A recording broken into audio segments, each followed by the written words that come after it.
ये कुछ पंक्तियां हैं जो आपने सुनी तो होंगी ही। दिनकर साहब को कौन नहीं जानता और इनकी पंक्तियां कौन नहीं जानता, पर इस केस में ये पंक्तियां बिल्कुल सटीक बैठ रही हैं। कहा उन्होंने कि दो न्याय अगर तो आधा दो, यदि उसमें भी अगर बाधा हो तो दे दो हमें 5 ग्राम, रखो अपनी धरती तमाम। न्याय कैसा होता है आज के इस केस से समझना पड़ेगा, और क्या है न्याय इस स्तर पे आ चुका है यह भी समझना पड़ेगा।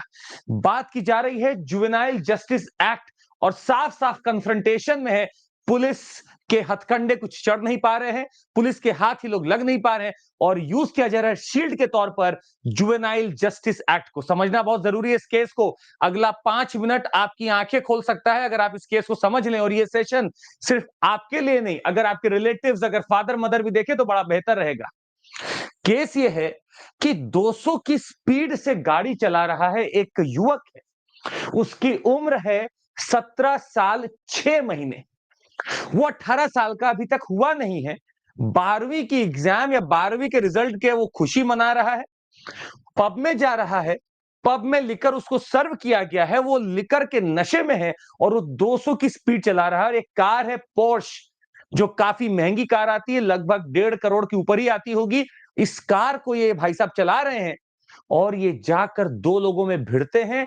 स्कूटी चला रहे थे दो लोग, वो दो लोग काम करके लौट रहे थे, अपनी जीवनी चलाने के लिए अर्न कर रहे थे। ये पीछे से जाकर ठोकते हैं और उन दोनों की मौके पर मौत हो जाती है। उतरते हैं भाई साहब फिर ये नशे में। वहां के लोकल लोगों ने इनको पकड़ा और इनको वहीं पे याद दिलाई नानी। पुलिस ने इनको अरेस्ट किया, पर सिर्फ और सिर्फ 15 घंटे के भीतर इनको रिहा कर दिया गया। आइए समझते हैं कि ये केस पुणे का आखिर क्यों न्यूज में बना हुआ है, आखिर वायरल क्यों है। ये पुणे की पोर्श दुर्घटना है। 200 की स्पीड में चल रहे थे, पुणे में नाबालिग लड़के ने युवक युवती को पोर्श कार से कुचल दिया। ये कुछ दृश्य जो हमें दिखे, और इस नाबालिग के जो पिता है उनको भी अरेस्ट कर लिया गया है, बार के ओनर को अरेस्ट कर लिया गया है। आइए देखते हैं कहानी। कहानी है कि आखिर ऐसे लोग अभी भी दिख रहे हैं और ज्यादा तादाद इनकी बढ़ती जा रही है। कौन है ये लोग, कहां से आते हैं, हमें पता नहीं, पर पता चला उस पोर्श की गाड़ी का आरसी तक नहीं है, और इसको चला रहा है एक नाबालिग लड़का जिसके पास अभी लीगल तरीके से लाइसेंस भी नहीं आया है। वो चला रहा है 200 की स्पीड पे, जहां आम अगर हम लोग गाड़ी चलाते हैं तो 100 के बाद तो हम लोग के हाथ कांप जाएं, समझ नहीं आ रहा क्या हो रहा है, और ये हाईवे पे वहां जाके 200 किलोमीटर पर आवर चला रहे हैं। ना जाने किस जल्दी में थे ये। उम्र का है। एक ऐसे का टॉपिक आया था, अगर हम आपको याद दिलाना चाहें और आप इसको याद करें, if youth knew if age could. अगर यौवन को पता होता कि क्या करना है, और एज को मतलब वृद्धावस्था में शक्ति हो करने की, तो बात ही कुछ हो जाए।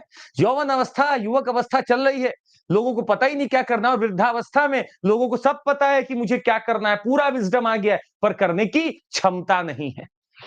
हालांकि ये केस गया और जुवेनाइल जस्टिस बोर्ड का केस बना। क्यों बना? क्योंकि भारत में जुवेनाइल जस्टिस एक्ट है। इस एक्ट के हिसाब से अगर आप 18 साल के नीचे हैं तो आपका जो ट्रायल है वो कन्वेंशनल कोर्ट में ना होकर एक जुवेनाइल जस्टिस सिस्टम के तहत होता है, जहां पर बोर्ड बनाया जाता है। एक न्यायाधीश है, वहां पे सोशियोलॉजिस्ट भी कुछ लोग बैठे रहते हैं जो न्याय देंगे। इनको बोला गया, जो ये एक्सीडेंट किए और दो लोगों का जान ले लिए, इनको बोला गया कि 300 शब्द का एस्से लिख दो। और ये इंसान 2 हत्या कर चुका है, इसको बोला जा रहा है तुम 300 शब्दों का एस्से लिखो, पहला। दूसरा बोला गया ट्रैफिक पुलिस के साथ 15 दिन काम करो। तीसरा, शराब पीने की आदत का इलाज करो, एक काउंसलिंग सेशन अटेंड कर लो। दो लोगों के मौत का जो बैलेंस बनाया गया न्याय में, वो बनाया गया 300 शब्द का एस्से निबंध, ट्रैफिक पुलिस के 15 दिन काम करो साथ में, और अपने शराब पीने की आदत का इलाज। क्या दो लोगों के मौत का या जिंदगी का बैलेंस न्याय में इसको कहा जाता है? शायद कहीं ना कहीं न्याय प्रणाली इस बात को समझेगी और बहुत जल्द ही इसमें बदलाव आएगा, और बदलाव आ भी चुका है, क्योंकि मेरे पास 2015 का एक संशोधन है। अब हम आपको कुछ चीजें बताना चाहते हैं कि ऐसे लोग जो 17 साल, 16 साल और 16 से 18 साल के बीच में होते हैं, वो अपने आप को उनके पास सारा ज्ञान है इस ब्रह्मांड का, और उस ब्रह्मांड के ज्ञान को वो इस्तेमाल गलत तरीके से अगर करने लगे, तो और अपने आप को बचाने लगे ये बोलकर कि मैं जुवेनाइल हूं, मैं अभी तो एक 18 साल से कम का नाबालिग हूं, तो अब ये हथकंडे नहीं चलेंगे। 16 से 18 साल का अगर कोई है, तो एक अधिनियम आया था 2015 में, संशोधन किया गया जिसके हिसाब से कुछ ऐसी परिस्थितियां हैं जिसमें कानून के साथ संघर्ष में जो बच्चे रहते हैं, उन पर वयस्कों के रूप में मुकदमा चलाने के लिए पूरा का पूरा अनुमति दिया गया। अच्छा, ये कब होगा? ये तब होगा जब 16 से 18 साल की उम्र है और जुवेनाइल जस्टिस बोर्ड ये देखेगा कि जो इनके ऊपर अपराध करने का जो आरोप है, वो कहीं न कहीं ऐसा आरोप है जिसके लिए 7 साल की सजा हो सकती है। अगर 7 साल की सजा, जिसका मतलब एक जघन्य अपराध है, अगर उसकी श्रेणी में कोई अपराध किया है, तो जरूर उसके ऊपर एक एडल्ट कोर्ट या वयस्क के रूप में चलेगा केस, तो उसको ये फायदा नहीं मिलेगा जो फायदा वो 16 से 18 साल के बीच में लेना चाहते हैं जुवेनाइल बन के। तो हमारे ही रिफॉर्म सिस्टम में लॉ आ गया है, पर ये बाध्यताएं नहीं है। मतलब ये बाध्य नहीं है। इसका मतलब है कोर्ट केस पर केस के बेसिस पर बार-बार चेक करेगा कि कहां मुझे 16 से 18 में नाबालिग मानना है और कहां पे बालिग मानना है। खैर, कहानी इसमें यह भी है कि आपके ऊपर धाराएं लगेंगी कुछ सेक्शन में। मोटर व्हीकल एक्ट है मेरे पास, जिसके तहत अगर आप देखें तो सेक्शन 304 और 304 ए आईपीसी का है, जिसके तहत 2 साल की सजा हो सकती है 304 के हिसाब से, 304 ए के हिसाब से 10 साल की सजा है। यहां पे इनको 289 या 279, 337, 338, 487 भी लगेगा, और महाराष्ट्र का मोटर व्हीकल एक्ट के तहत भी सजा लगेगी। खैर, सजा तो लगेगी उनको, पर एक दो चीजें और है जो फिलहाल 2023 का कानून आया उसके हिसाब से अगर हम देखें, तो कहा जाता है सड़क हादसे में किसी की मौत हो जाती है और ड्राइवर मौके से फरार हो जाता है, तो उसके 10 साल की सजा होना तय हो सकता है। अगर उसने वहां पे हिट करके रन कर लिया, तो 10 साल की सजा है। इतना ही नहीं, आरोपी ड्राइवर पर 7 लाख रुपए का जुर्माना भी लगाया जा सकता है। हालांकि इस प्रोविजन का विरोध तो हुआ, पर यह प्रोविजन आया। हिट एंड रन केसेस में जहां आप जान बचा सकते थे, अगर आप भाग रहे हैं, तो 7 साल की सजा है वहां पे। अब जो फंसे हैं, फिलहाल जो अरेस्ट हुए हैं, वो है उनके पिता। हालांकि अब एक ये भी न्यूज आ रही है कि जो ये नाबालिग अपने आप को कह रहा है पोर्श चलाने वाला, ये अब बालिग की तरह केस इसके ऊपर चलाया जाएगा। फिलहाल पिता भी गिरफ्तार हो चुके हैं। पिता बहुत बड़े बिल्डर हैं, एक जाने माने बिल्डर हैं वहां के, और जो बार चल रहा था, जिस बार से इनको लिकर सर्व हो रहा था इस नाबालिग लड़के को, ये भी इनके टच में है। इनको भी पकड़ लिया गया। पकड़ा क्यों? क्योंकि अगर आप जुवेनाइल जस्टिस एक्ट पढ़ेंगे, तो उसमें आपको मिलेंगी धाराएं 75। धारा 75 जब आप पढ़ेंगे तो उसमें लिखा है किसी बच्चे की जानबूझकर उपेक्षा करना। आप नेग्लिजेंस में अगर अगर आप नेग्लिजेंट बना चुके हैं या फिर अपने बच्चे पे ध्यान नहीं दे रहे हैं, तो जिम्मेदारी आपकी है। आपने अगर अपने बच्चे की तरफ नेग्लिजेंस दिखाया है, तो ये जिम्मेदारी आपकी है। या किसी बच्चे को मानसिक या शारीरिक बीमारियों के संपर्क में लाना, आप उसको डिप्रेशन की तरफ भेज रहे हैं, अकेला छोड़ रहे हैं, लिकर पीने की आदत पड़ रही है, जिम्मेदारी बनती है। और धारा 77 भी है, ये लगेगी बार ओनर के ऊपर। क्यों लगेगी?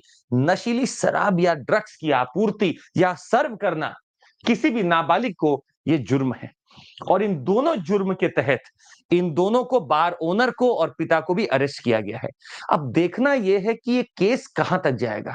जॉली एलएलबी मूवी तो आई थी, पर जॉली एलएलबी में संघर्ष दिखाया गया था कि कैसे पैसे के दम पर बचाया जा रहा था कुछ लोगों को, पर अगर न्याय संगत तरीके से चला जाए, अगर एडवोकेट और लोग चाहें, तो लोगों को न्याय लाने में ला सकते हैं आगे। पर देखना बाकी है कि कितना गंभीर रूप लेता है ये केस। ये कल से चर्चा में चल रहा है। हम आपकी राय यहां जानना चाहेंगे। पहला आप राय बताइएगा जरूर कि क्या पिता को अरेस्ट करना ठीक है? दूसरा, 200 किलोमीटर पर आवर पे पोर्श चलाने वाले नाबालिग लड़के, क्या सलूशन आप देंगे? क्योंकि भाई जिसके पास पैसा उसके पास गाड़ियां होंगी, और मन में चाह तो फूट रहे होते हैं। आप क्या सलूशन देना चाहेंगे कि ऐसे लोगों पे अंकुश कैसे रखना चाहिए? ये जरूर नीचे कमेंट करके बताइएगा। आपका जो भी ओपिनियन रहेगा हमारे लिए बहुत ही महत्वपूर्ण रहेगा, जरूर हम उसे पढ़ना चाहेंगे। और हम आपको बताएं, अपना ओपिनियन बनाना बहुत जरूरी है। इन लोगों को आप जो देख रहे हैं, इन्होंने ओपिनियन बनाकर आंसर लिखा है, बेहतरीन आंसर लिखा है, और आप भी लिख सकते हैं अगर आप जुड़ते हैं हमारे साथ। वन स्टॉप सॉल्यूशन है। हर क्वेश्चन का जवाब अनअकैडमी में आपको मिलता है, भले हैंडआउट की बात हो, रिवीजन की बात हो, टेस्ट सीरीज की बात हो, यहाँ पे आपको सब कुछ मिलता है। और फिलहाल एक जबरदस्त ऑफर हम आपको दे रहे हैं। आपको जब मन करे कोर्स लेने का 15 महीने का, आप अनअकैडमी का ऐप डाउनलोड कर लें, वेब देख लें, 29,999 ₹29,999 में आपको एक जबरदस्त कोर्स मिलेगा जो पूरा प्रीलिम से लेकर मेंस तक आपके साथ रहेगा। आपको एक से एक वीडियो मिलेगी, पीडीएफ कंटेंट मिलेगा, डाउट सॉल्विंग सेशन मिलेंगे, करंट अफेयर्स मिलेगा, सब आपको एक प्लेटफॉर्म में मिलने वाला है। और डायनामिक कंटेंट की मार अगर आपको चाहिए भरपूर तरीके से, तो अनअकैडमी से बेहतर कहीं नहीं मिल सकता। हमारा एक बैच है आरंभ, 18 मई से चालू हो चुका है। एक हमारा शुद्ध हिंदी माध्यम है, वो भी सॉरी इंग्लिश है, ये 30 मई से हो रहा है। और एक शुद्ध हमारा हिंदी माध्यम भी है, वो भी चल रहा है लक्ष्य के नाम से। तो ये मेरा टेस्ट सीरीज है जो लॉन्च हो चुका है 99 रुपीज में। और सी सैट का डर सबके मन में तो होता है, दिखाता कोई नहीं। अगर आपको है डर तो चुपचाप धीरे से कोर्स ले लीजिए, रिकॉर्डेड वीडियो से देखकर खत्म करिए सी सैट को, और शायद आप बेहतर फील करेंगे। और 26 मई को जो लोग 2024 का प्रीलिम्स दे रहे हो, 26 मई को कृपया करके टेस्ट दे दें। आपका रैंक, आपका स्कोर बहुत मायने रखता है। ये देखने में भी फायदा होगा कि मेरा अभी भी कहां पे मुझे स्ट्रेंथ और डालनी है, बहुत फायदा हो सकता है। तो नीचे डिस्क्रिप्शन पे लिंक होगा, जरूर लिंक करके आप वहां ज्वाइन कर लीजिए, सब्सक्राइब कर लीजिए, आपको फायदा होगा इस टेस्ट का। आज के लिए बस इतना ही, मिलते रहेंगे आपसे। बहुत बहुत धन्यवाद। आपके सामने इस समय चंद्रमौली था, मिलते हैं आपसे। बाय, टेक केयर, जय हिंद।